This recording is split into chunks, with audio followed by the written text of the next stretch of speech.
শক্তি প্রদর্শনের জন্য একে অপরের সঙ্গে হাড্ডাহাড্ডি লড়াই করছে দুই সাপ। লেজ পেঁচিয়ে ছাদের ওপরেই কুণ্ডলি পাকিয়ে দাঁড়িয়ে পড়ে বিশাল দুটি পাইথন। এরপর জমে ওঠে তাদের লড়াই। এক পর্যায়ে ছাদ থেকে নিচে পড়ে যায় তারা।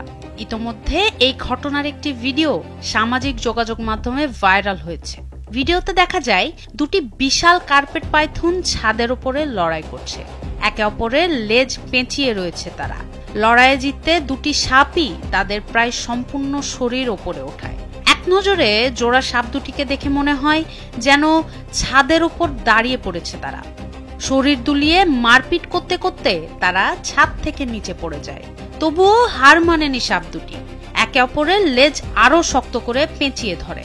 এরপর আবার শরীর দুলিয়ে পরস্পরকে ধাক্কা দিতে শুরু করে। এক পর্যায়ে লড়াই থামিয়ে এঁকে বেঁকে ঝোপের আড়ালে চলে যায় তারা। ভিডিও দেখে উদ্বেগ প্রকাশ করেছেন নেটিজেনরা।